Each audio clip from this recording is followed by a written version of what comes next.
Alors aujourd'hui, on va parler de la nigelle.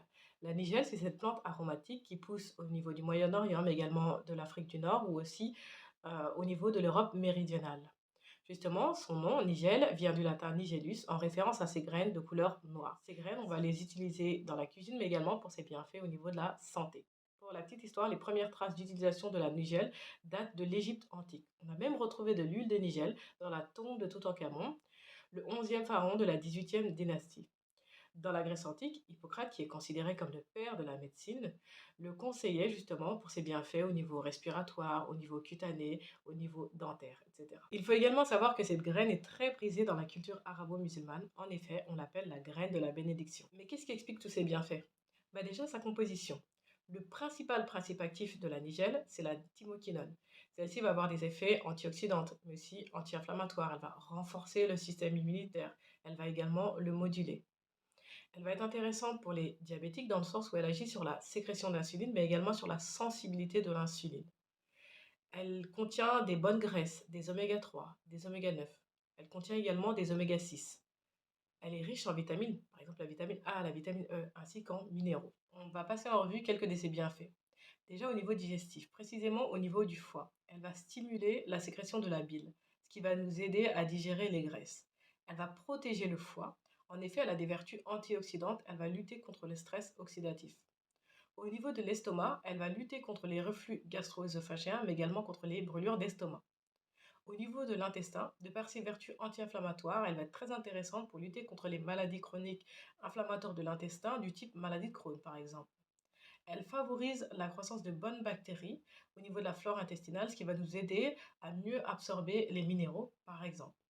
Elle va être intéressante pour lutter également contre les ballonnements. La nigelle va être également bénéfique pour lutter contre les allergies.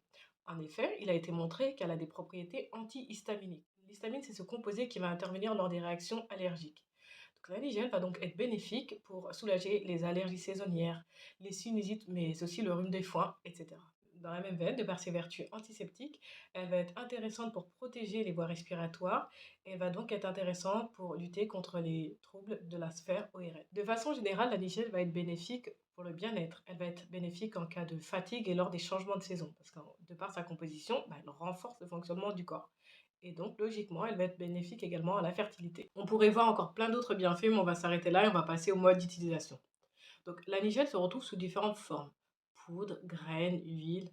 Je trouve que la forme graine, elle n'est pas très pratique. Moi, je vous conseillerais vraiment de moudre les graines. Alors, pour un adulte, on va conseiller entre 1 et 3 cuillères à café d'huile ou de graines de nigelle réparties dans la journée, par exemple le matin, genre le midi ou le soir. Pour un enfant, à partir de 12 ans, on va conseiller 1 cuillère à café d'huile ou de graines. Pour un enfant entre 6 et 12 ans, on va conseiller une demi-cuillère à café d'huile ou de graines de nigelle. Attention, les dosages que je donne là, en fait, c'est vraiment conseillé de façon générale, mais normalement, c'est adapté au cas par cas. Et les cures de nigelle se font sur plusieurs semaines, mais on ne doit pas dépasser 3 mois. Sachez que vous pouvez utiliser la nigelle dans la cuisine directement. Vous pouvez utiliser la poudre et l'intégrer dans un smoothie ou dans un yaourt, par exemple. Vous pouvez également l'associer à du miel pour atténuer son goût. On peut également utiliser la nigelle en externe. On peut l'utiliser en massage pour soulager les douleurs articulaires. On peut l'utiliser sur la peau pour lutter contre l'acné ou les traces de cicatrices, l'eczéma, etc.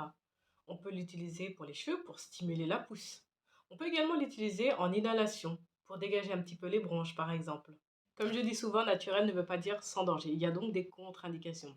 Par principe de précaution, la nigelle est contre-indiquée chez les femmes enceintes et allaitantes. Chez les enfants, on va le conseiller plutôt à partir de 6 ans. Une personne qui a un traitement anticoagulant ne devrait pas prendre de nigelle. Si on l'utilise sur la peau, il vaut mieux tester sur une petite partie pour voir si la peau justement le tolère bien. Et à très haut dosage, la nigelle peut se révéler toxique. Comment est-ce qu'on va choisir une huile? Déjà, on va se tourner vers les huiles de nigelle bio pour éviter les pesticides. On va préférer une huile extraite à froid.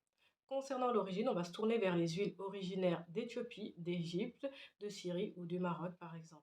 Souvent, on voit qu'en fait, la couleur peut être problématique. Il faut savoir qu'en fait, la couleur dépend de la variété ou des graines.